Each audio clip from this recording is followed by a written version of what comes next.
Assalamualaikum warahmatullahi wabarakatuh. Bismillahirrahmanirrahim. Innal hamdalillah nahmaduhu wa nasta'inuhu wa nastaghfiruh wa na'udzu billahi min shururi anfusina wa sayyiati a'malina. Man yahdihillahu fala mudilla lahu wa man yudlil fala hadiya lahu. Wa ashhadu an la ilaha illallah wahdahu la syarika lah wa ashhadu anna Muhammadan abduhu wa rasuluh. Ya ayyuhalladzina amanu taqullaha haqqa tuqatih wa la tamutunna illa wa antum muslimun.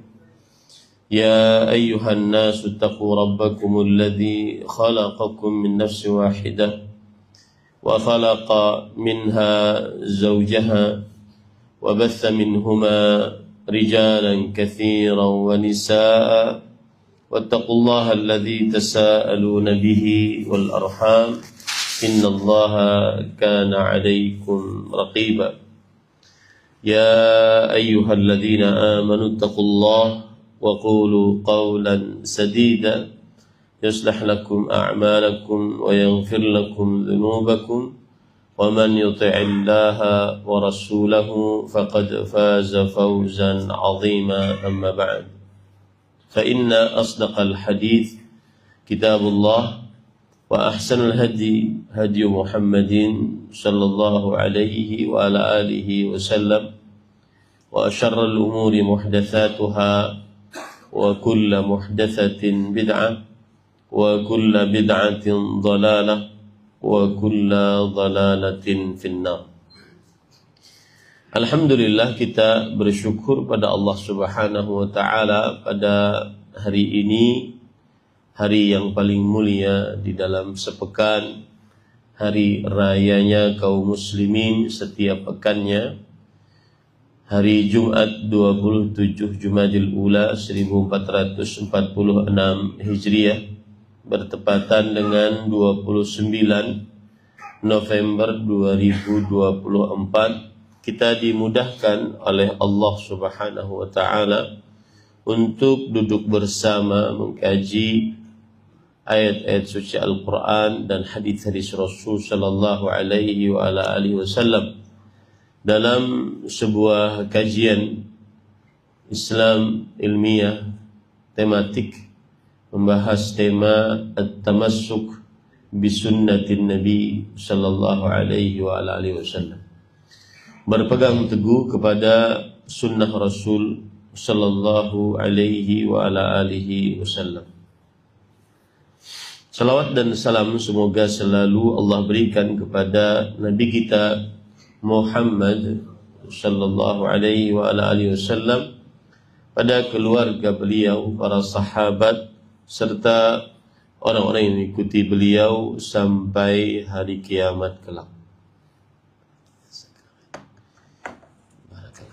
Dengan nama-nama Allah yang husna dan sifat-sifatnya yang mulia, kita berdoa, Allahumma inna nas'aluka ilman nafi'an wa rizqan tayyiban wa amalan mutaqabbala. Allahumma amin. Ahibati fillah, afanillah wa iyyakum. Bapak, Ibu, saudara-saudari yang saya cintai karena Allah, semoga Allah Subhanahu wa taala selalu memberikan afiat kepada kita di dunia dan di akhirat. Tema kita adalah yang berkaitan dengan akidah. Akidah yaitu jazmul qalbi ala tauhidillahi azza wa jalla fil ibadah wa ma yajibul imanu bihi min ghairi syak. Akidah adalah ketetapan qalbu di dalam mentauhidkan Allah Subhanahu wa taala dan mengimani apa saja yang wajib diimani tanpa ada keraguan di dalamnya. Termasuk yang wajib diimani adalah berpegang teguh kepada sunnah Rasul sallallahu alaihi wasallam. Karena kita bersyahadat asyhadu anna Muhammadan Rasulullah. salah satu konsekuensi orang yang bersyahadat asyhadu anna Muhammadan Rasulullah adalah berpegang teguh kepada sunnah Nabi Muhammad sallallahu alaihi wasallam. Para ikhwan yang dirahmati oleh Allah, poin pertama yang ingin kita bahas adalah penyebutan kata sunnah di dalam Al-Quran atau di dalam hadis-hadis Rasul sallallahu alaihi wasallam menunjukkan kepada beberapa makna. Yang pertama, jika ada orang mengucapkan berpegang teguh kepada sunnah, maka makna sunnah yang dimaksud di sini adalah kullu ma jaa fil kitabi was sunnah.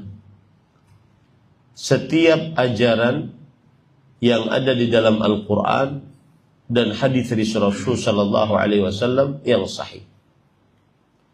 Itu adalah pengertian dari kata sunnah. Apa saja ajaran Rasulullah sallallahu alaihi wasallam yang berasal dari Al-Quran atau hadis-hadis Rasul sallallahu alaihi wasallam yang sahih, itu adalah sunnah.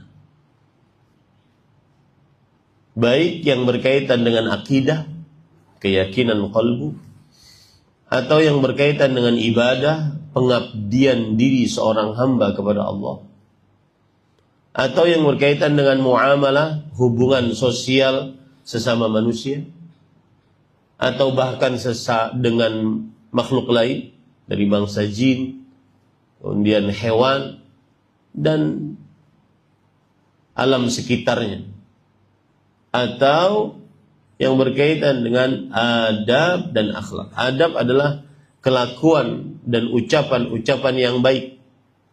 Akhlak adalah sifat yang ada dalam kalbu tanpa berpikir panjang langsung keluar di dalam dirinya. Akhlak penyabar, akhlak pensyukur, akhlak tawakal, akhlak pemaaf, akhlak dan seterusnya.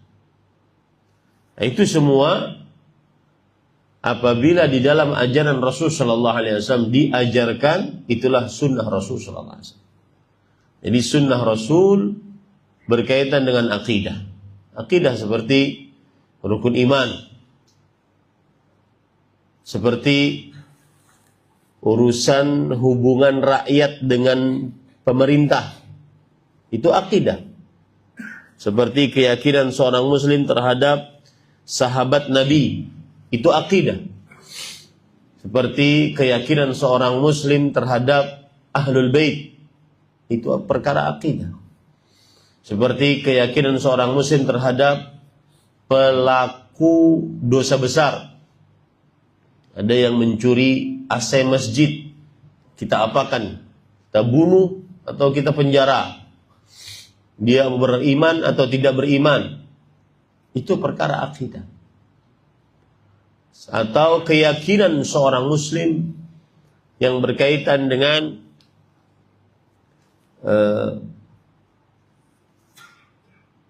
pelaku dosa besar. Apakah dia dinyatakan sebagai seorang muslim, mukmin, atau dia keluar dari agama Islam? Itu perkara akidah. Dan itu termasuk sunnah Rasul sallallahu alaihi wasallam. Keyakinan seorang muslim terhadap kesyirikan atau tauhid, itu sunnah Rasul sallallahu alaihi wasallam.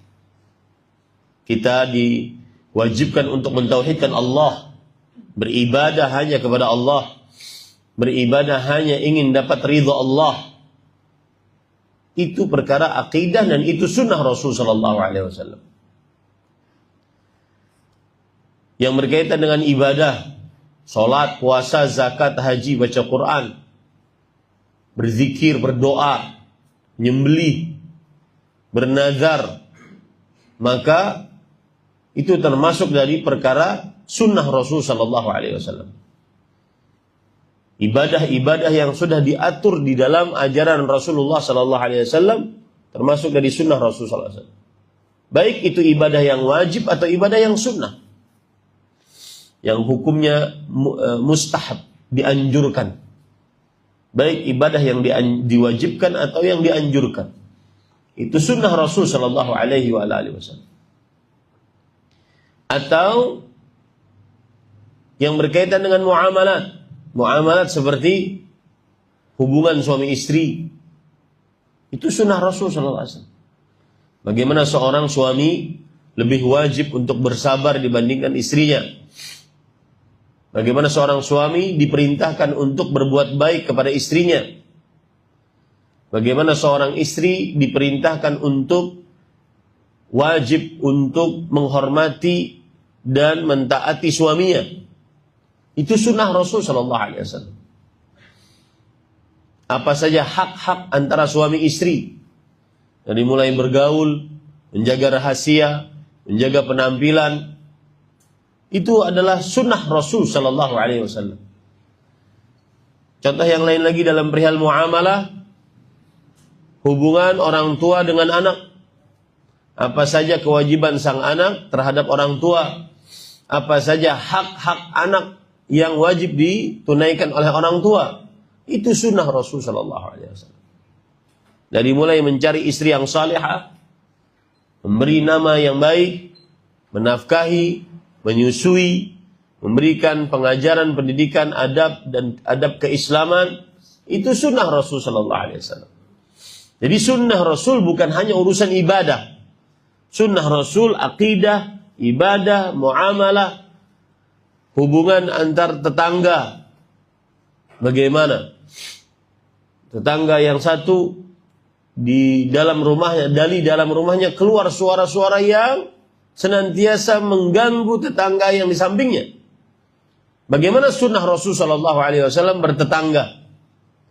Jadi sunnah itu adalah seluruh ajaran Rasul Sallallahu Alaihi Wasallam. Termasuk muamalah adalah pernikahan, jual beli, simpan pinjam. Itu sunnah Rasul Sallallahu Alaihi Wasallam. Seorang wanita muslimah tidak boleh menikah kecuali dengan wali. Seorang wanita muslimah tidak boleh menikah dengan laki-laki kafir atau musyrik, kecuali tidak boleh menikah dengan laki-laki kafir atau musyrik.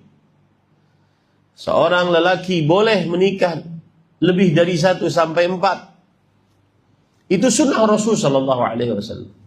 Jadi sunnah Rasul mencakup seluruh ajaran Rasul Sallallahu Alaihi Wasallam, baik akidahnya, ibadahnya, muamalahnya, atau adab dan akhlaknya. Adab makan, adab minum, adab bersetubuh dengan istri, adab bergaul dengan tetangga, adab berbicara,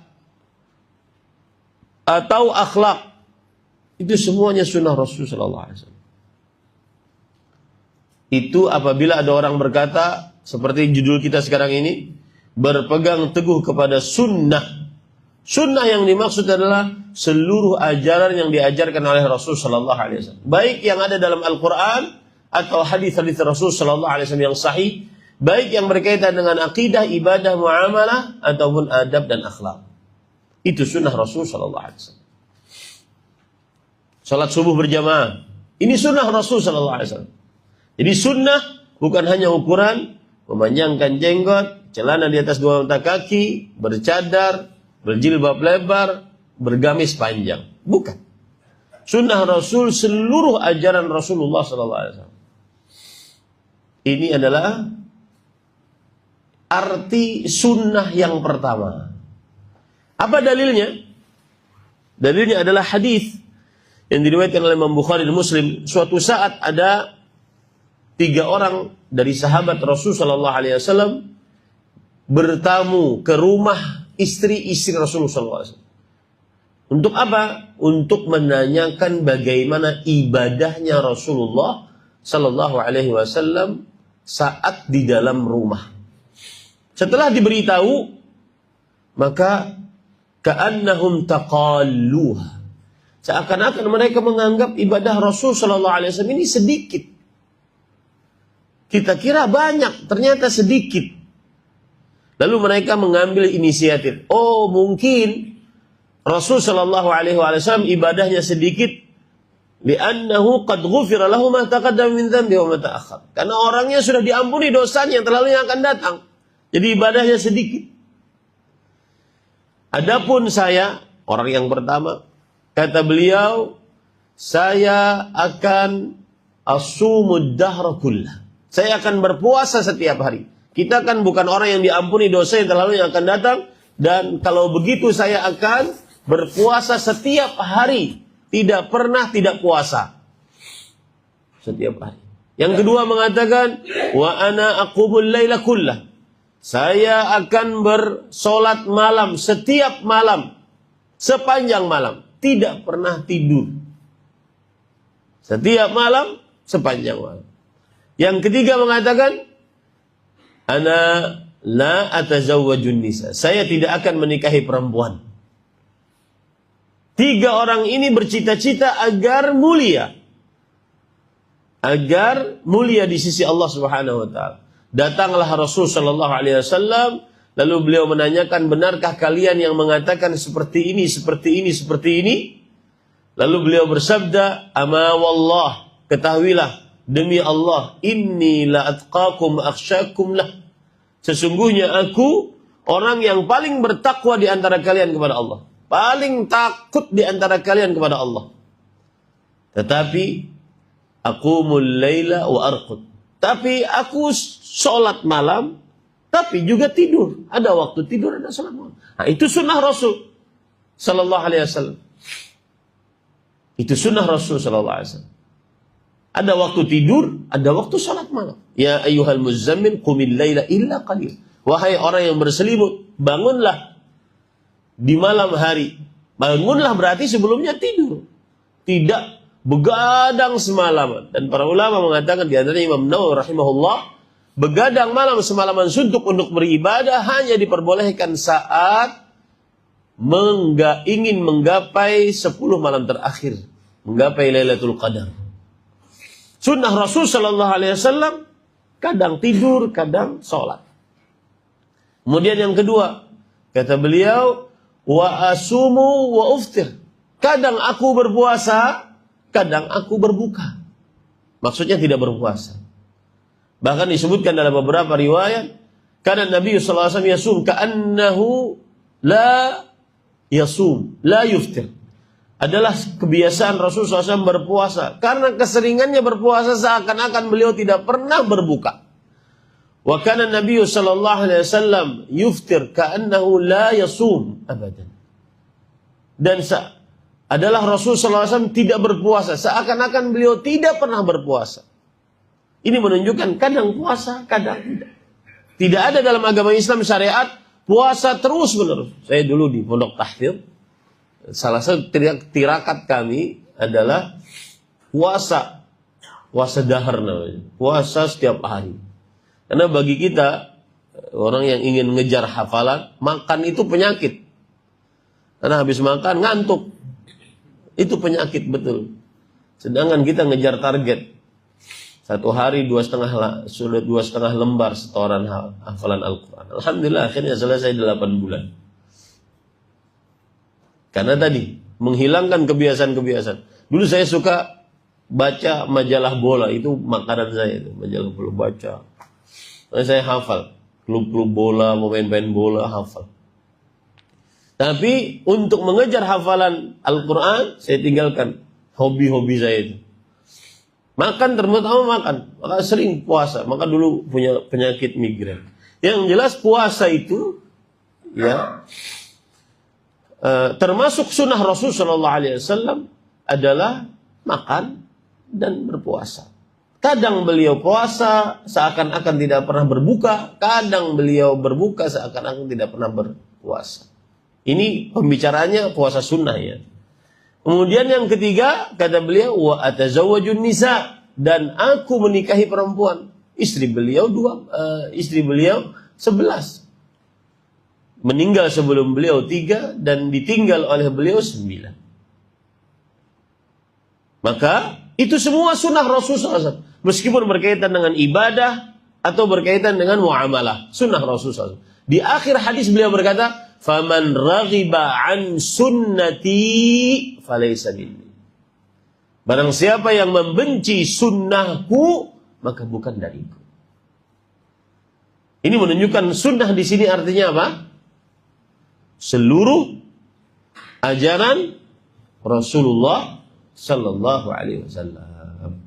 Ya, dan itulah yang kita maksud. Berpegang teguh kepada sunnah maksudnya adalah berpegang teguh kepada seluruh ajaran Rasulullah sallallahu alaihi wasallam.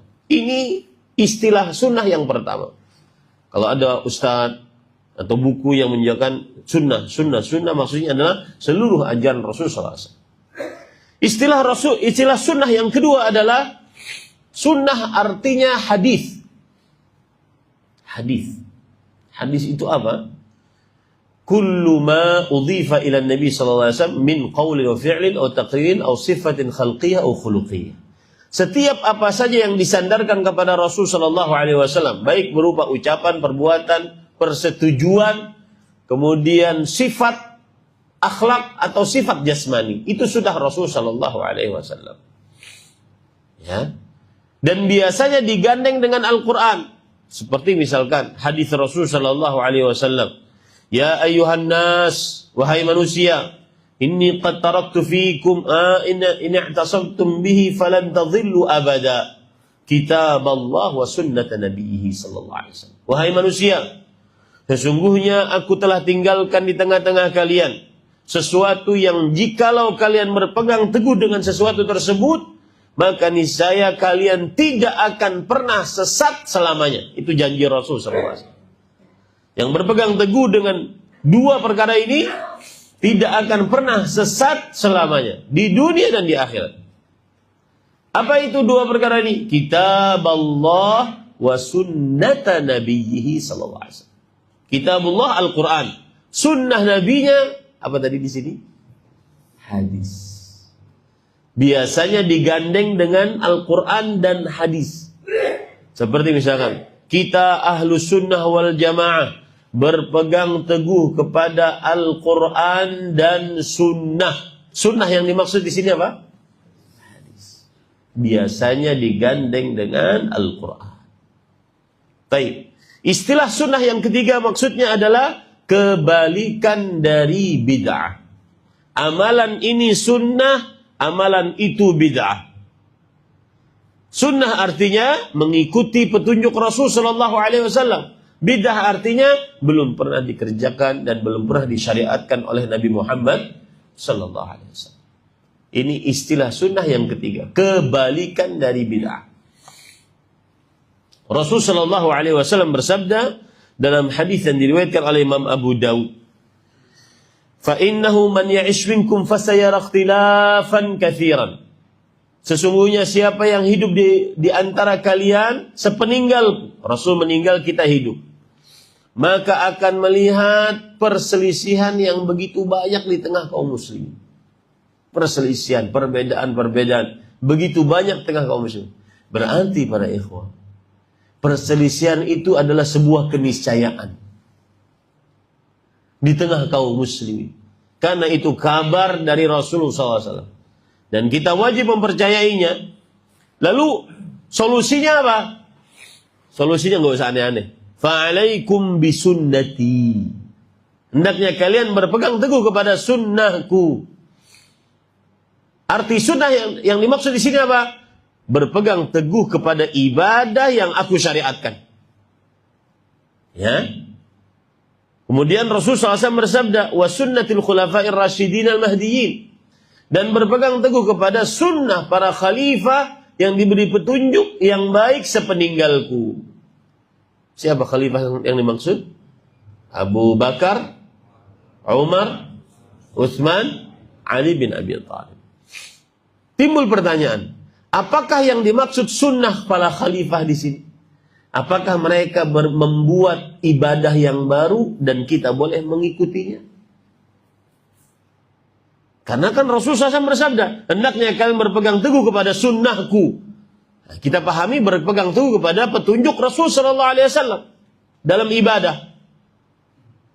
Kemudian yang jadi masalah, berpegang teguhlah kepada sunnah para khalifah sepeninggalku.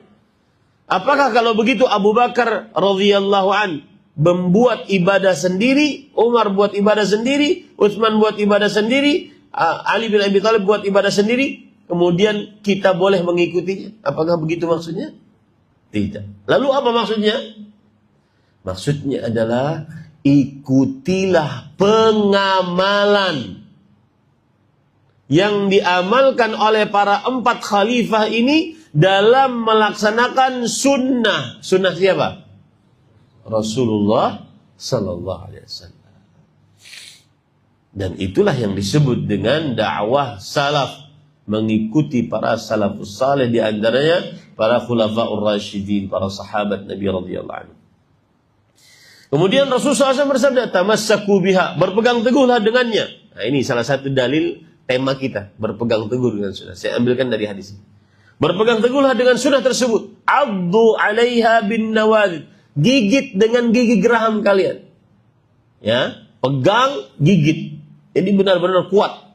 Wa iyyakum wa muhdatsatil umur, jauhi oleh kalian perkara yang mengada-ngada di dalam ibadah, di dalam agama.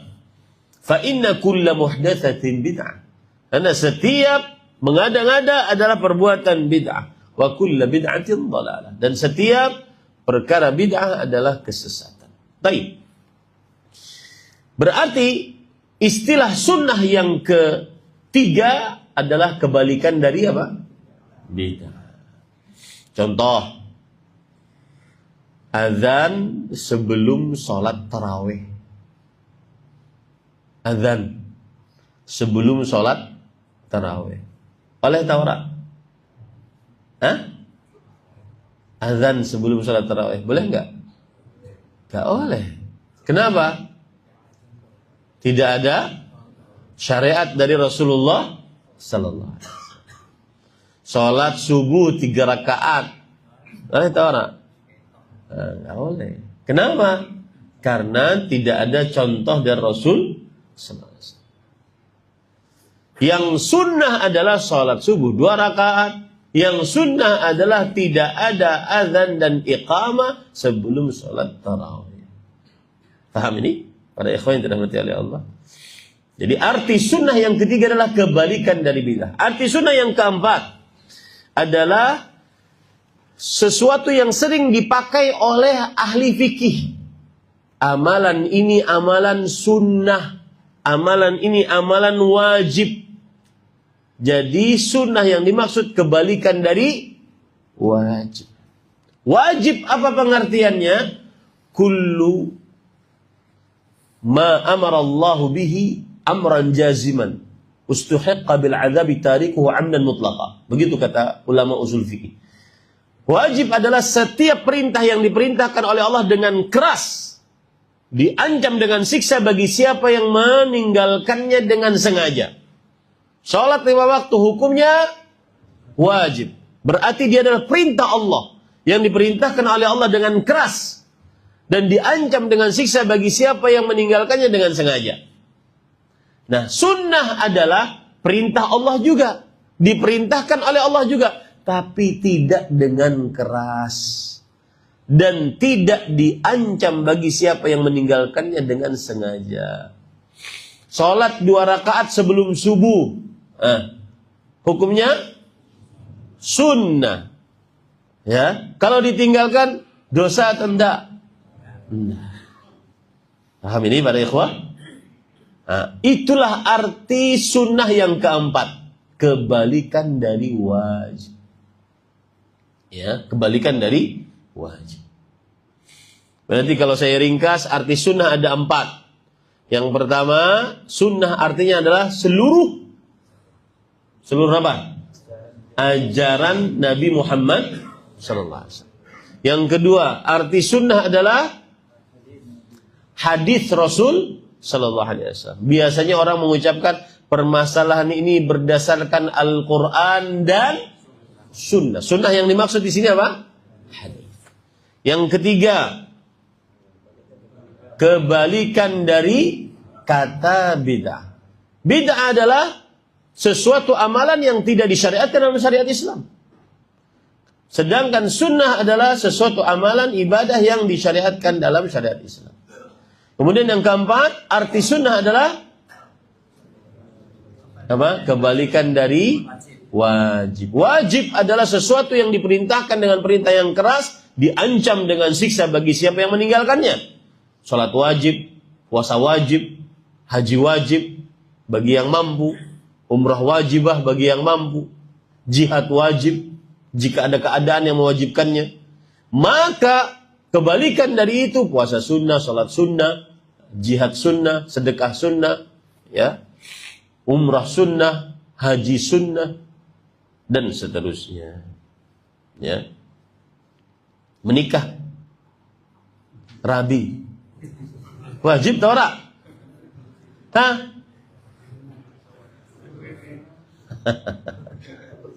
Rabi siji wajib atau ora? Sunnah yang mana maksudnya ini? Betul beliau mengatakan sunnah. Menikah adalah sunnah. Sunnah yang mana? Nomor 1, nomor 2, nomor 3, nomor 4. Nomor 1. Menikah adalah sunnah, yaitu ajaran Rasulullah sallallahu alaihi wasallam. Hukumnya apa? Tergantung wonge. Iya. Kalau sudah tidak bisa menahan dan sanggup dia membiayai nikah, wajib menikah.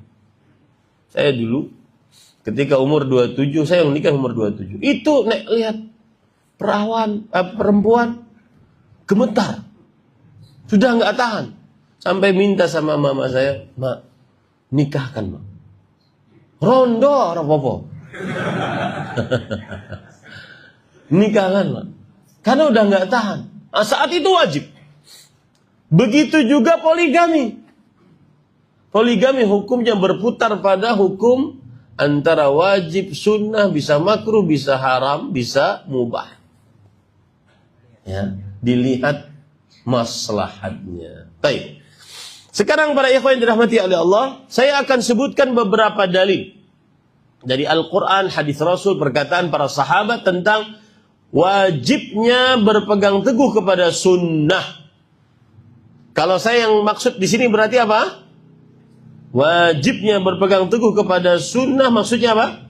Wajibnya berpegang teguh kepada ajaran Rasulullah sallallahu alaihi wasallam. Kita tidak membicarakan wajibnya berpegang teguh kepada hadis, wajibnya berpegang teguh kepada kebalikan daripada bid'ah, wajibnya berpegang teguh kebalikan daripada sunnah, kebalikan daripada wajib. Bukan. Kita membicarakan poin yang pertama, wajibnya berpegang teguh kepada sunnah. Sunnah yang dimaksud adalah ajaran Rasulullah sallallahu alaihi wasallam. Baik hukumnya wajib atau hukumnya sunnah. Saya beri contoh ya. Contoh. Kita termasuk sunnah Rasul sallallahu alaihi wasallam, apabila sudah azan di masjid, maka tidak boleh seorang muslim keluar. Dia sunnahnya, ajarannya sesuai dengan ajaran Rasul SAW adalah di masjid tersebut dan sholat ikut bersama kaum muslimin. Kalau dia keluar dia munafik. Itu sunnah Rasul SAW. Ya, tapi secara hukum fikih mungkin hanya makruh, tidak sampai haram. Paham nggak maksud saya? Sunnahnya adalah apabila masjid sudah dikumandangkan azan, maka sunnahnya, apa arti sunnah di sini? Ajaran, jangan sampai salah loh ya. Ajaran Rasulullah SAW. Sunnahnya ikut sholat di situ, tidak boleh keluar. Karena orang yang keluar dinyatakan sebagai seorang munafik. Itu secara hukum sunnah. Tapi secara hukum fikih, apa hukumnya? Makruh atau haram? Maka terjadi khilaf di antara ulama yang mengatakan makruh, ada yang mengatakan paham ya para ikhwan. Nah, sekarang saya akan sebutkan contoh dalil-dalil dari Al-Quran bahwa wajib kita mengikuti sunnah Rasul sallallahu alaihi wasallam. Di antara dalilnya adalah Allah Subhanahu wa taala berfirman, "Wa anna hadza sirati mustaqiman fattabi'uh." Dan sesungguhnya inilah jalanku yang lurus, ikutilah. Lihat di situ kata-kata ikutilah.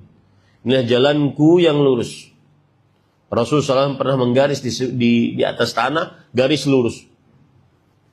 Kemudian beliau bersabda, "Hadza sabilullah." Inilah jalan Allah. Kemudian beliau menggaris garis-garis kecil di kanan dan garis-garis kecil di kiri. Beliau mengatakan, hadhihi subul. Ini jalan-jalan, ala kulli sabilin minha syaitan yad'u ilaih. Di setiap jalan ini ada syaitan yang mengajak kepadanya. Itulah makna dari ayat ini, yaitu surat Al-An'am ayat 153. Wa anna hadha sirati mustaqiman. Inilah jalanku yang lurus. Ya. Lurus satu-satunya. Makanya para ikhwah, tidak benar ada orang mengatakan kita itu beragama Islam itu seperti seperti kita ingin beli motor. Ada Honda, ada Suzuki, Yamaha, silahkan pilih. Itu salah, keliru. Ya, kebenaran itu cuma satu. Al-haqqu wahidun la yata'addad. Kebenaran cuma satu, tidak berbilang. Lihat tadi Rasul. Inilah jalanku sirati, satu. Enggak pakai jamak. Sirati mustaqiman, yang lurus. Fattabi'u. Tugas kita cuma apa? Mengikuti. Nah, ini dalil yang menunjukkan bahwa kita mengikuti sunnah Rasul sallallahu alaihi wa ala alihi wasallam. Kemudian Allah berfirman, "Wala tattabi'us subul." Jangan mengikuti jalan-jalan tadi, yang kecil-kecil tadi. Fatafarraqa bikum an sabili. Kalian akan terpecah belah dari jalannya yang lurus tadi. Dzalikum wasaqum bihi la'allakum tattaqun. Itulah yang diwasiatkan terhadap kalian agar kalian bertakwa. Termasuk takwa mengikuti sunnah Rasul sallallahu alaihi wasallam. Sunnah yang dimaksud apa? Ajaran Rasulullah sallallahu alaihi wasallam. Dan sekali lagi saya katakan, sunnah bukan hanya sekedar manjangin jenggot, celana di atas 2 mata kaki. Sunnah juga berbuat baik kepada istri. Ya, bersabar dengan kelakuan istri. Kadang rating kanan belok kiri, sabar. Kadang nangis, kadang sedih, kadang ketawa, sabar. Apapun tingkatan sosialmu di masyarakat, sabar.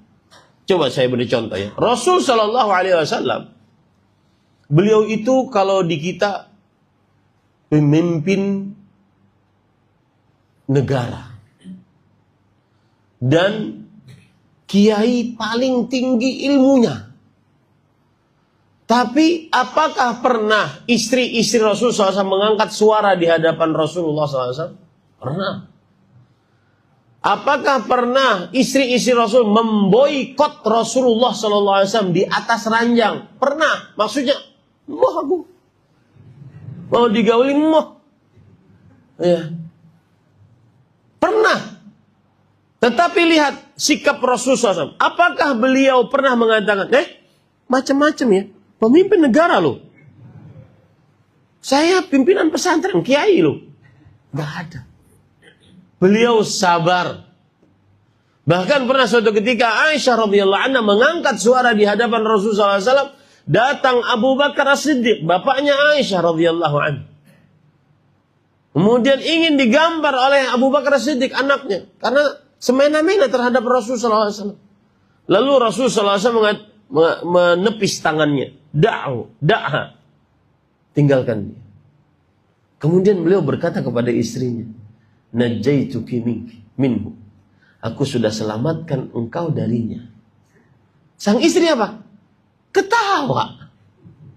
Setelah mengangkat suara, kemudian diselamatkan dari bapaknya, mertua Rasulullah SAW, lalu tertawa. Begitulah perempuan. Sahabat. Beliau tidak, saya jenderal loh, jangan macam-macam kamu. Nggak ada. Kalau sudah di hadapan istri, kamu suami. Harus sabar. Itu sunnah Rasul SAW. Paham? Para ikhwah? Itu bukan hanya urusan rumah tangga. Semua aspek kehidupan yang diajarkan oleh Rasul SAW. Itu adalah apa? Sunnah Rasul SAW. Itu adalah sunnah Rasul SAW. Baik. Kemudian dalil yang lain, yaitu Rasulullah, Allah Subhanahu wa taala berfirman dalam Al-Qur'an, "Wa ma kana lil mu'minin wa la mu'minatin idza qada Allah wa rasuluhu amran an yakuna lahumul khiyaratu min amrihim wa man ya'sillaha wa rasulahu faqad dhalla dhalalan mubina." Yang artinya tidak pantas bagi seorang lelaki beriman, perempuan beriman, jika Allah telah menetapkan sebuah hukum dan Rasulnya sebuah hukum, sebuah sunnah, sebuah ajaran, mereka memiliki pilihan lain, nggak boleh. Ya, ada hukum rajam bagi yang berzina dan dia sudah menikah, nggak boleh cari pilihan lain. Ada hukum potong tangan bagi yang mencuri, tidak boleh mencari hukum yang lain. Ada hukum yang ditetapkan oleh Allah Subhanahu wa taala bagi yang LGBT. Dan ini saya pesan, termasuk sunnah Rasul sallallahu alaihi wasallam mengecam laki-laki menyerupai perempuan, laki-laki bertulang lunak. Itu dikecam dalam agama Islam. Ya. Dan tidak boleh itu dianggap normal. Itu penyimpangan agama sebelum penyimpangan kelainan jiwa. Wallahi. Itu penyimpangan agama. Jadi, dan itu bukan prestasi.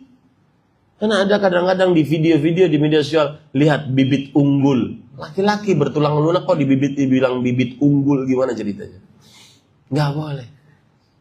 Tidak boleh merasa bangga ketika anak laki-laki kita pintar untuk melemah lembutkan kelakuannya. Enggak. Laki-laki, perempuan tidak boleh menyerupakan dirinya. Nah, itu sunnah Rasul sallallahu alaihi wasallam. Ya. Ini para ikhwan yang dirahmati. Termasuk sunnah Rasul sallallahu alaihi wasallam haramnya riba. Dan termasuk riba di zaman sekarang pinjol. Apalagi kalau pinjol untuk judol. Waduh, itu apa ya?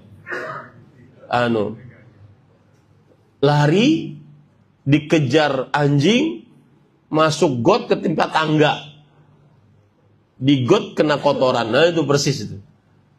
Ya, judol untuk pinjol, pinjol untuk judol, pinjaman online untuk judi online.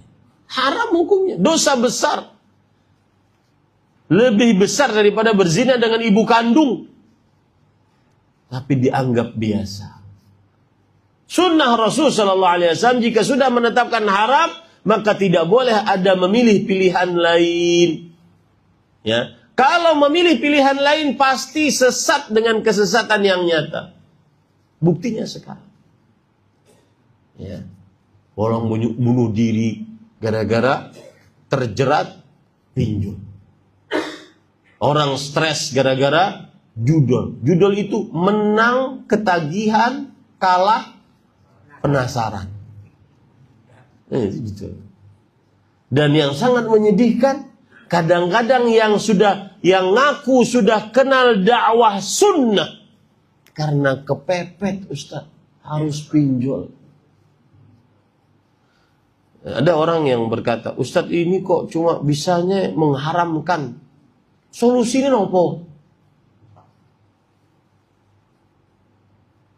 Pertama, tugas kula menyampaikan itu haram. Terima dulu. Yang kedua, solusinya gampang. Apa itu? Solusinya adalah berusaha. Lihat Allah berfirman, wa ahallallahu al-bai'a wa harramar. Allah menghalalkan jual beli dan mengharamkan riba. Riba, pinjol tidak boleh. Lalu yang boleh apa? Jual beli. Modalnya pundi Ustaz? Kasih saya modalnya Ustaz, saya akan berusaha. Nah, untuk nyari modal, kita harus menumbuhkan orang percaya kepada kita atau tidak. Coba sekarang, antum, samping antum ada orang tanya, Pak, saya minjem 100 juta boleh Pak? Antum ini siapa? Sinten? Akhlaknya bagaimana? Jujur enggak? Berarti tumbuhkan diri dulu. Amanah, sikap amanah sehingga orang percaya. Baru setelah itu orang ngasih. Begitu solusinya. Dan sebenarnya kita sebagai seorang pendakwah tidak mesti harus memberikan solusi. Tetapi menyebutkan hukumnya haram, jauhi. Solusinya banyak. Ya, berusaha, berdagang, meminjam dan seterusnya tanpa riba. Nah, itu sunnah Rasulullah SAW. Dan itu disebutkan oleh Allah dalam surat Al-Ahzab ayat 36. Itu dalil yang kedua dari Al-Quran. Sekarang kita ambil dalil yang ketiga dari hadis Rasul Sallallahu Alaihi Wasallam. Dan ingat para ikhwah, siapa saja yang mengikuti sunnah Rasul pasti akan selamat. Ini sudah dijamin oleh Allah. Jangan takut para ikhwah. Yang sudah ngaji dakwah sunnah tetapi pinjam online, maka bertobatlah kepada Allah. Karena pasti tidak akan mendatangkan keberuntungan sama sekali. Ini sudah banyak yang cerita sama saya.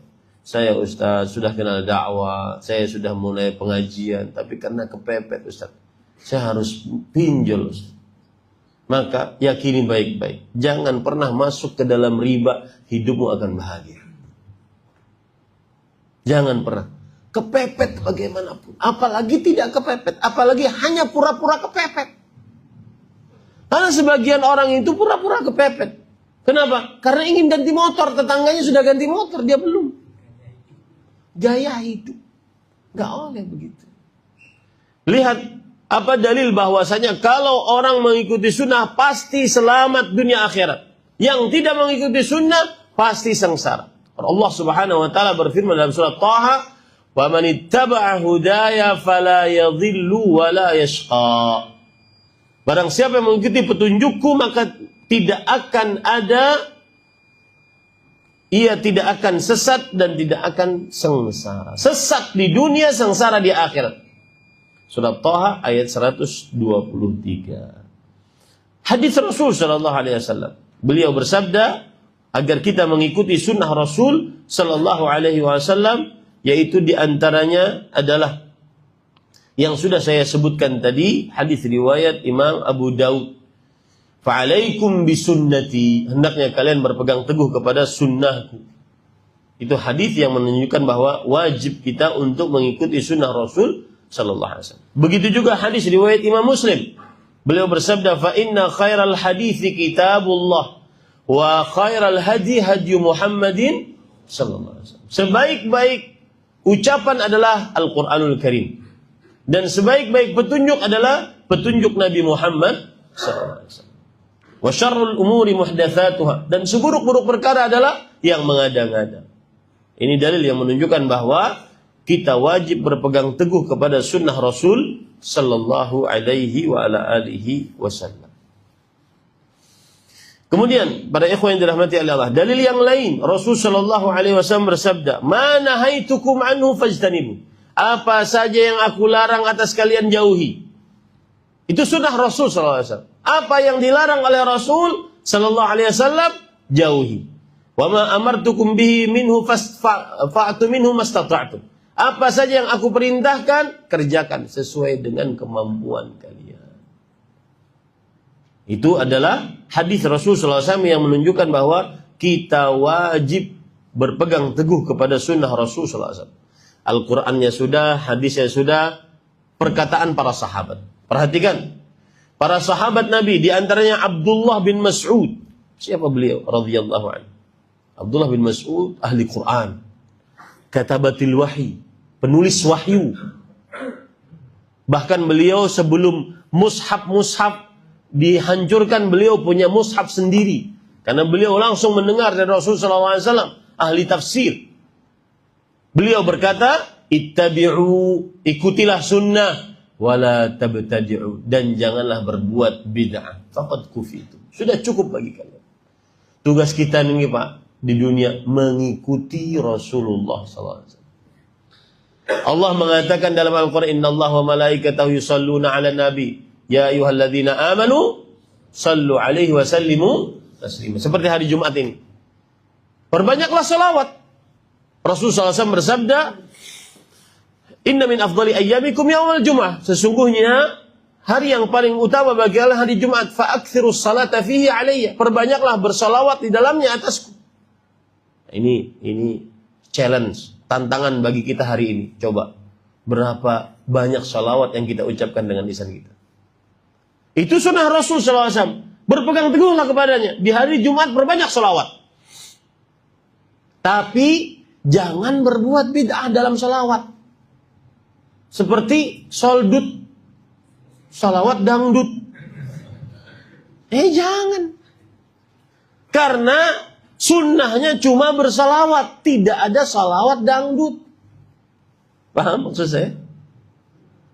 Itu yang dimaksud oleh beliau. Ittabi'u, ikutilah Rasul SAW. Ajaran Rasul ikuti. Wala tabtadi'u. Jangan nambah-nambah. Jangan berbuat bid'ah. Faqad kufitum. Cukup bagi kalian. Saya beri contoh lagi.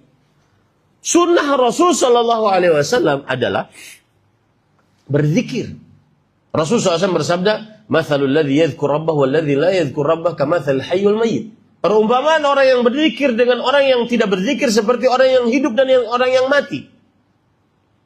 Dan zikir itu petunjuk para ikhwan. Zikir itu amalan luar biasa. Rasulullah SAW bersabda, "Ala adullukum." Maukah aku beritahukan kepada kalian amalan? Ala amalin khairun lak ala amalin azkaha inda malikikum. Amalannya paling suci di hadapan Allah. Wa arfa'iha fi darajatikum, dan paling meninggikan derajat kalian di hadapan Allah Subhanahu wa taala. Wa khairin lakum min infaqiz zahabi wal wariq. Lebih baik bagi kalian berzikir daripada bersedekah emas dan perak. Wa khairin lakum min an talqu aduwakum fatadribu a'naqahum wa yadribu a'naqakum. Lebih baik daripada kalian berperang, berjihad di jalan Allah. Kalian terbunuh, dipenggal lehernya, atau kalian memenggal leher musuh Islam. Apa itu amalannya wahai Rasulullah? Yang kata beliau, zikrullah. Berzikir kepada Allah. Cuma zikir itu petunjuk dari Allah. Apa susahnya orang berzikir? Petunjuk dari Allah Subhanahu wa taala. Nah, berzikir sunnah Rasul sallallahu alaihi wasallam. Allah berfirman, "Ya ayyuhalladzina amanu dzkurullaha dzikran katsiran." Wahai orang yang beriman, berzikirlah kepada Allah dengan zikir yang banyak. Baik, itu sunnahnya. Nah, jangan dibuat-buat zikirnya. Contoh, berzikir semalaman suntuk pakai sarung, ya, kemudian tidak keluar-keluar semalaman suntuk. Ngakunya sampai Sidratul Muntaha. Enggak benar. Zikirnya benar, tapi jangan dibuat-buat bid'ahnya. Jangan dibuat-buat zikirnya. Contoh yang lain lagi. Berzikir. Zikirnya benar, istighfar. Tapi waktunya malam Jumat Kliwon. Tempatnya di dalam kamar sendirian. Kemudian jumlah bilangan zikirnya, istighfarnya sebanyak 9.999. Kemudian sebabnya ingin poligami. Yang keenam, tata caranya di dalam kamar lepas baju hanya di atas kain putih dan ditemani oleh lilin. Hadis riwayat Ahmad Zainuddin. Nah, ini zikirnya benar, tapi dibuat-buat. Istighfarnya benar. Faqultu astaghfiru rabbakum innahu kana ghaffara. Nabi Nuh berkata kepada kaumnya, beristighfarlah kalian sebanyak-banyaknya. Sesungguhnya Allah Subhanahu wa taala Maha Pengampun dan Maha Pengasih. Beristighfar, zikir sunnah. Tapi yang tidak sunnah dibuat-buatnya. Apa? Waktunya, tempatnya, jumlah bilangan, jenis, tata cara, dan sebab. Yang belum ada contohnya dari Rasul Sallallahu Alaihi Wasallam. Begitu juga perkataan Abdullah bin Mas'ud radhiyallahu anhu. Ini perhatikan, ini sunnah Rasul. Ya, dan saya bersyukur kepada Allah. Saya kasih apresiasi, mudah-mudahan apa yang Bapak Ibu kerjakan sekarang, pergi ke masjid, sholat subuh berjamaah dalam keadaan masjidnya penuh seperti ini, mudah-mudahan jadi amal saleh yang diterima oleh Allah Subhanahu wa taala. Ini sungguh yuthlijus sadr. Ini sungguh menenangkan hati kita bahwa masih ada kebaikan di tengah kaum muslimin. Masih ada kebaikan di tengah kaum muslimin, di tengah kerusakan yang begitu terlihat. Lihat hadis Rasul, lihat sunnah Rasulullah. Abdullah bin Mas'ud berkata, "Man sarrahu an yalqallaha ghadan musliman."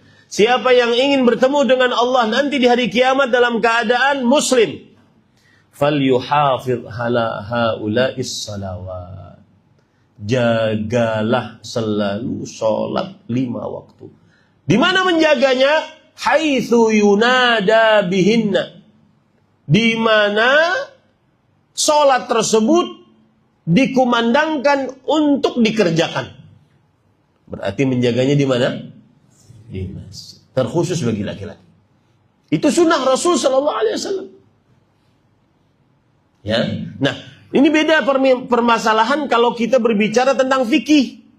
Kalau berbicara tentang fikih nanti dilihat para ulama fikih ada yang mengatakan sholat berjamaah di masjid hukumnya sunnah muakkadah.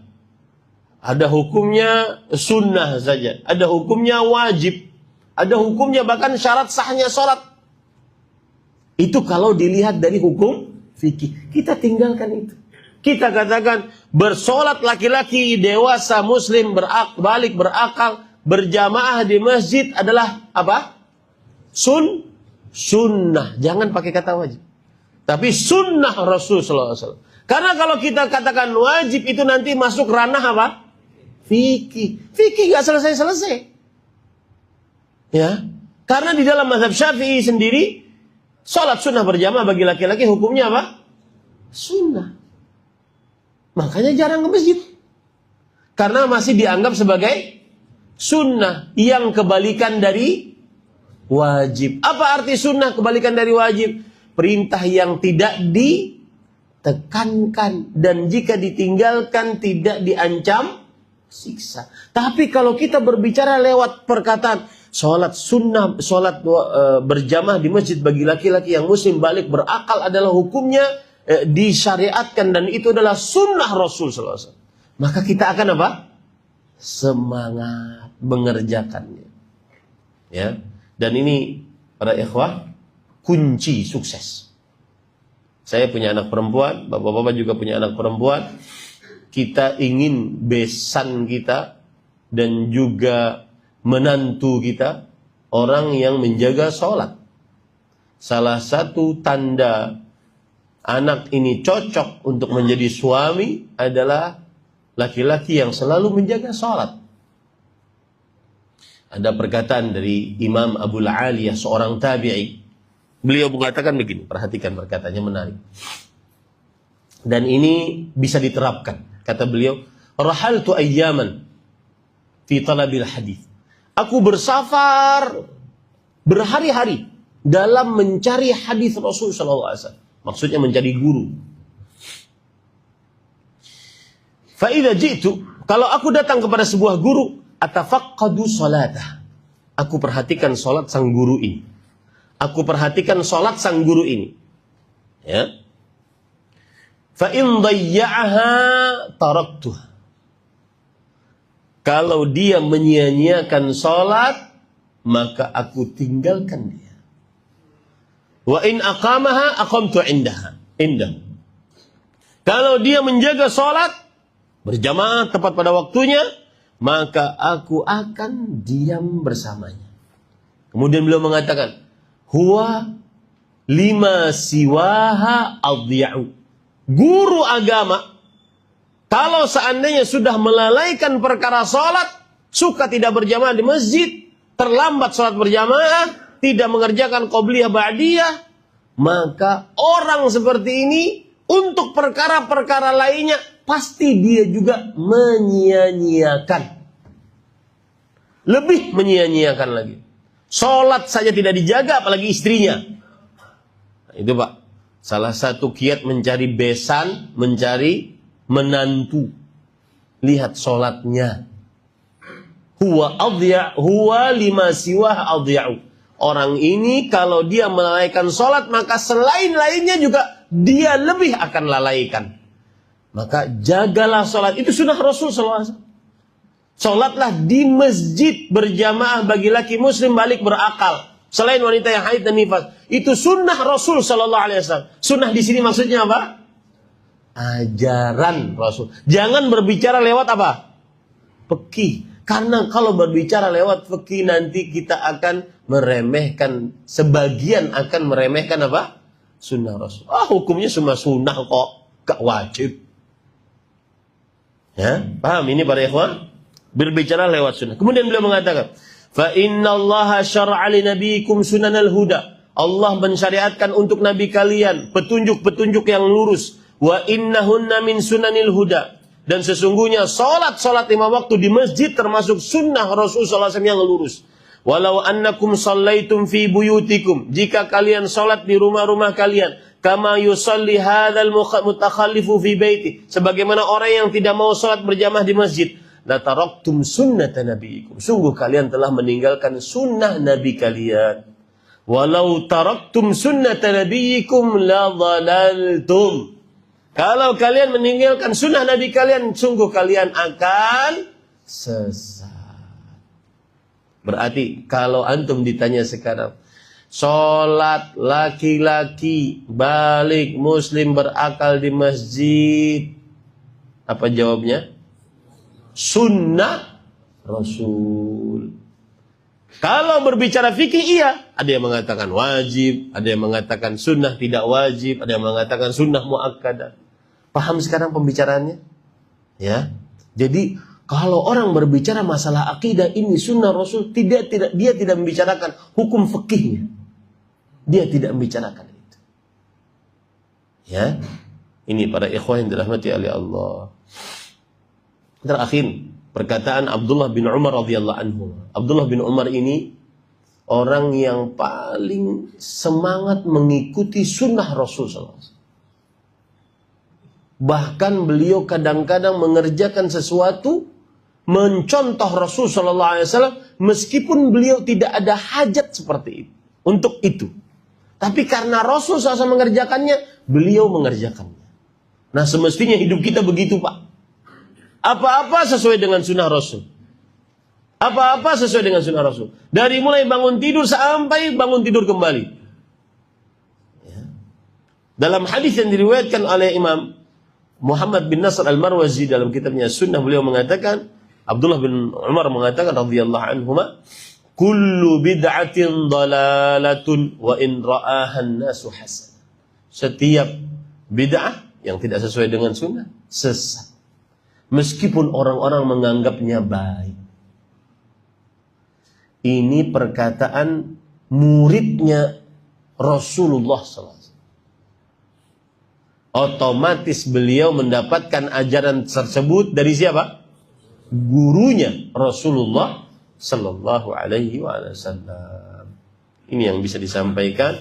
Mudah-mudahan kita senantiasa selalu berpegang teguh kepada sunnah Rasul Sallallahu Alaihi Wasallam dalam seluruh hal Pak. Urusan anak, termasuk sunnah Rasul adalah laki-laki sang ayah paling bertanggung jawab terhadap anaknya. Salah kalau suami mengatakan, urus anakmu, nasihatin tuh. Ya, sukanya kelayapan malam-malam, gak bisa ngurus anak. Enggak, yang paling pertama kali bertanggung jawab siapa? Ayah, bapak. Dan saya punya pesantren Pak di Banjarmasin. Saya pesan ini, kasih sayang seorang bapak itu sangat diharapkan oleh sang anak. Anak-anak di pesantren kadang-kadang kita sudah ajari akidah yang benar, ibadah sesuai dengan sunnah, tidak berkata-kata kasar, kotor, tidak melakukan penyimpangan-penyimpangan seksual, tidak melakukan pelanggaran-pelanggaran berat dalam agama. Tapi gara-gara kalau sudah di rumah dia tidak dapat kasih sayang orang tua, terutama ayah, jarang ngobrol dengan dia, maka akhirnya dia melanggar di pesantren. Susah ilmu masuk. Maka saya katakan sekali lagi, sayangi anak kalian. dia perlu sosok ayah. Alangkah indahnya, saya merasakan pribadi, ketika seorang anak kita nyantri di pesantren, kemudian ada waktu penelponan, yang dia cari pertama kali, abah mana nih? Bapakku mana nih? Jangan sampai bapak-bapak jauh dari anak. Banyak anak-anak penyimpangan, benar-benar menyimpang. Kenapa Pak? Ini kejadian. Anak kita didik dari awal, dari nol, seperti kertas putih ini. Kita didik dari awal, seperti kertas putih. Kemudian kita tulis dengan tulisan yang baik-baik. Hafal Quran 30 juz. Dapat sertifikat. Bahasa Arab lancar. Nilai akademis pendidikan tinggi. Kemudian diajari akidah yang benar, ibadah sesuai dengan sunnah, akhlak yang mulia. Tapi menyimpang kelakuannya. Berpacaran, ciuman, santri itu. Ketika kita kulik-kulik, kenapa? Nggak dapat sosok ayah. Kenapa? Ayahnya mungkin poligami 4. Dia tidak pernah ketemu dengan ayahnya. Hati-hati para ikhwan. Termasuk sunnah Rasul Sallallahu Alaihi Wasallam adalah seseorang ayah paling bertanggung jawab kepada keluarganya. Salah kalau seorang suami mengatakan kepada istrinya saat sang anak melakukan kesalahan, kamu ini nggak becus mendidik, kamu yang nggak becus. Karena kita ini kepala keluarga. Rasulullah SAW bersabda, kullukum ra'in wa kullukum mas'ulun an ra'iyati. Setiap dari kalian pemimpin dan setiap dari kalian penanggung jawab atas yang dipimpinnya. Ar-rajul ra'in ala ahli baiti wa mas'ulun anhu. Seorang lelaki pemimpin atas rumah tangganya dan dia penanggung jawab atas rumah tangganya. Itu sunnah Rasul SAW. Jadi maksud saya cerita begini, sunnah itu bukan hanya ukuran apa? Jenggot, celana di atas 2 mata kaki, jilbaban, cadaran. Termasuk sunnah Rasul bayar ngutang. Nyaur utang, itu sunnah Rasul. Iya, itu sunnah Rasul. Ya, dan termasuk tidak sunnah Rasul kalau seandainya ditagih utang, afwan akhi, afwan opo, bayar. Afwan. Bayar. Bayar. Utang bayar. Ya, disaur utang. Kalau enggak minta halal. Kalau dimaafkan alhamdulillah. Nah enggak harus dibayar. Itu sunnah Rasulullah SAW. Ditunda kalau tidak bisa bayar diminta tunda. Itu sunnah Rasul, tapi harus bayar. Ya. Ini jangan sampai orang-orang yang ngikut dakwah sunnah tapi pas lagi ngutang enggak disaur. Ya. Ini para ikhwan yang dirahmati Allah. Ini yang bisa disampaikan. Subhanakallah. Habis? Ada pertanyaan? Satu ya. Kasihan sudah nulis. Berzikrullah ba'da salat fardu maupun yang lain dengan memakai alat untayan tasbih atau alat elektronik, apa itu termasuk perbuatan bidah? Sebab mencampurkan antara PA dengan sesuatu yang perintah Allah dengan sesuatu yang tidak diperbuat oleh Nabi Muhammad SAW. Para ikhwan yang dirahmati oleh Allah, yang sunnah Rasul adalah berzikir dengan tangan. Karena Rasul SAW bersabda, fa innahunna mustantaqat. Sesungguhnya ini nanti jari jemari ini akan dimintai pertanggungjawaban. Ya. Tetapi kemudian para ulama rahimahullah mengatakan tasbih tersebut atau alat-alat elektronik yang dibawa sini, apakah itu dikatakan sebagai bid'ah atau tidak? Wallahu a'lam, sebagian mengatakan itu sarana, tidak masuk kepada ritual ibadahnya. Itu sarana, tidak masuk kepada ritual ibadahnya. Dan juga para sahabat Nabi ada yang menghitung zikirnya dengan batu-batuan. Dari situlah sebagian ulama mengatakan itu tidak mengapa. Tapi saya mengatakan yang sunnah adalah berzikir dengan tangan. Karena Rasulullah SAW mengatakan, fa innahunna mustantaqat, sesungguhnya mereka akan berbicara nanti di hari kiamat sebagai saksi bagi kita di hadapan Allah Subhanahu wa taala, pemberat pahala. Bagaimana menerapkan sunnah di keluarga yang mayoritas keluarga kita belum mengenal sunnah dan masih mengerjakan hal-hal yang tidak diajarkan Rasulullah SAW? Ini sering sekali ditanyakan kalau kita sudah berbicara tentang sunnah Rasulullah SAW. Maka jawabannya adalah pelajari atau ajarkan dengan pelan-pelan, dengan bahasa yang santun dan mudah, yaitu tentang 2 kalimat syahadat. Karena orang kalau belajar 2 kalimat syahadat, salah satu konsekuensi dari syahadat Muhammad Rasulullah SAW adalah tasdiquhu fima akhbar, mempercayai apa yang diperintahkan oleh Rasulullah SAW. Kemudian yang kedua, fi'lu ma amarallahu bih, mengerjakan apa yang diperintah, wajtinabu ma nahahullahu an, menjauhi apa yang dilarang, wa alla yu'badallah illa bima syara, dan tidak beribadah kecuali yang disyariatkan oleh Allah Subhanahu wa taala. Itu yang diajarkan. Tapi usahakan nggak usah perlu menyebutkan contoh. Karena nanti kalau menyebutkan contoh nanti langsung bertengkar, tawuran. Ya, pokoknya ada di dalam diri dulu, saya harus beribadah sesuai dengan sunnah. Itu konsekuensi dari bersyahadat asyhadu anna Muhammad Rasul. Jangan sebutkan contoh-contoh yang apalagi yang sudah mengakar di masyarakat, nanti tengkar, nanti tawuran. Yang paling utama adalah memahamkan dulu bahwa konsekuensi orang yang bersyahadat beribadah sesuai dengan sunnah Rasulullah. Itu paling utama dulu. Memahamkan bahwa berpegang teguh kepada sunnah ada jalan keselamatan. Pasti tidak akan sengsara di akhirat, tidak akan sesat di dunia. Itu dulu. Nggak usah menyebutkan contoh-contoh. Nanti kalau menyebutkan contoh, apalagi yang sudah tersebar di masyarakat, kemudian contoh-contohnya itu mengakar di masyarakat, berarti nanti jadi debat.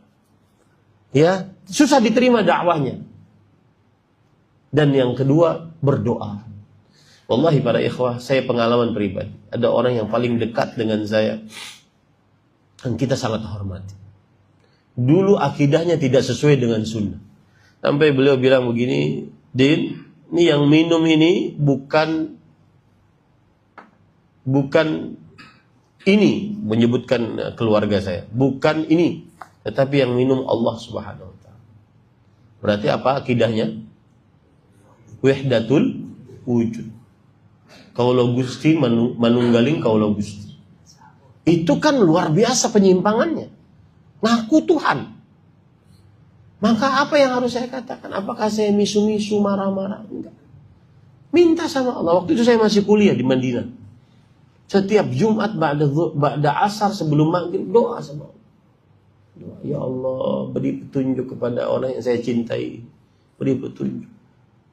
Sampai suatu saat saya dulu nggak ada WhatsApp, dulu nggak ada telepon, teleponnya di di warnet gitu ya, telepon. Setiap Jumat saya telepon. Bisa nggak itu ditinggalkan sepekan aja. Suatu saat beliau bilang, kenapa harus sepekan? Kenapa nggak ditinggalkan selamanya? Semua petunjuk datang dari Allah Subhanahu wa taala. Minta petunjuk dari Allah. Kadang kita ini terlalu semangat melupakan siapa? Allah Subhanahu wa taala. Wallahi kadang-kadang dakwah kita dengan doa, satu ucapan saja masuk ke dalam relung hati. Tapi tanpa doa, kadang-kadang sudah berbuih mulut kita, tidak diterima dakwah. Karena semua petunjuk datang dari siapa? Allah. Innaka la tahdi man ahbab, walakinnallaha yahdi man yasha. Sesungguhnya engkau wahai Muhammad SAW tidak bisa memberi petunjuk kepada orang yang kau cintai. Tetapi Allah lah yang memberi petunjuk kepada siapa yang dikehendakinya. Maka banyak-banyak berdoa kepada Allah. Memang sedih ketika orang tua kita masih belum mengenal sunnah, masih sibuk dengan kesyirikan, masih percaya kepada tukang ramal, masih percaya kepada jimat. Sedih. Tetapi berdoalah kepada Allah. Dan yang saya sebutkan tadi, ajari konsekuensi dari dua kalimat syahadat. Kemudian yang terakhir saya ingin sebutkan, khusus orang tua, mendakwahinya pelan-pelan. Tidak boleh ngangkat suara meskipun kita benar. Tidak boleh. Meskipun kita benar. Saya Pak pengalaman mendakwahi ibu bapak kadang. Ngobrol lama gitu dengan bapak ibu. Lama gitu ngobrol. Nggak pernah membicarakan tentang dakwah. Nanti pas saya mau pulang, mau masuk mobil, saya berbisik kepada bapak. Itu nggak oleh Pak. Tinggalin aja. Sudah. Masuk mobil. Nggak ada debat sama sekali. Bilangnya cuma beberapa detik saja. Tapi itu didengar. Itu klimaksnya. Jadi jangan sampai kita berdebat dengan orang. Durhaka para ikhwan. Meskipun kita benar. Gak boleh angkat suara. Itu kedurhakaan. Meskipun kita mengaku sedang memperjuangkan sunnah. Gak boleh. Dan khusus bakti orang tua ini. Bakti orang tua. Tidak bisa dibalas. Kenapa? Para ulama mengatakan badiul ma'ruf la yukafa. Orang yang memulai kebaikan itu tidak bisa dibayar. Orang tua kita itu memulai kebaikan kepada kita dan mereka tidak punya hutang jasa kepada kita. Kita pernah bayar orang tua. Badiul ma'ruf la yukafa. Yang memulai kebaikan tidak bisa dibayar jasanya. Itulah orang tua. Kenapa mereka mau menghamil, mengandung, melahirkan setengah mati, menyusui, besar. Padahal kita belum pernah bayar mereka. Itu tidak bisa dibayar. Makanya anak-anak sekarang yang orang tuanya sudah tua, kemudian anak-anaknya memberi nafkah, memberi makan, memberi hadiah, memberi tempat tinggal. Jangan sok, ente gak bisa bayar itu semua. Gak bisa bayar. Kenapa? Kaidah para ulama, badiul ma'ruf la yukafa. Orang yang memulai kebaikan tidak bisa dibayar jasanya. Nggak bisa. Itulah orang tua. Sedangkan kita mengurus orang tua ini, wallahi para ikhwah, nunggu mereka mati aja. Kita ngurus orang tua itu nunggu mereka mati aja. Jujur atau tidak jujur kita katakan seperti itu. Sedangkan mereka ngurus kita, nunggu kita dewasa, besar, sukses. Itulah bedanya orang tua dengan anak. Maka tidak bisa kita membayar jasa orang tua. Oleh karena itu saat berdakwah lemah lembutlah, nggak boleh micingkan mata, nunjuk, angkat suara. Alhamdulillah. Dan benar-benar orang kalau sudah mendurhaka kepada orang tua, dia akan hancur sehancur-hancurnya di dunia sebelum di akhirat. Ambil perkataan saya, yakini. Karena tidak ada dosa yang Allah ingin segerakan di dunia, siksanya, kecuali memutuskan hubungan rahim. Dan termasuk memutuskan hubungan rahim adalah durhaka pada orang. Semoga kita menjadi anak-anak yang berbakti pada orang tua. Semoga senantiasa orang tua kita diwafatkan dalam keadaan diampuni dosanya oleh Allah SWT. Wallahu alam. Mohon maaf kepada Dewan Kemakmuran Masjid Al-Islamiyah, agak lewat sedikit dari waktu. Mohon dimaafkan. Sallallahu Nabi Muhammad. Walhamdulillahirabbil alamin. Subhanakallahumma hamdik, asyhadu an la ilaha illa anta, astaghfiruka wa atubu ilaik. Wassalamualaikum warahmatullahi wabarakatuh.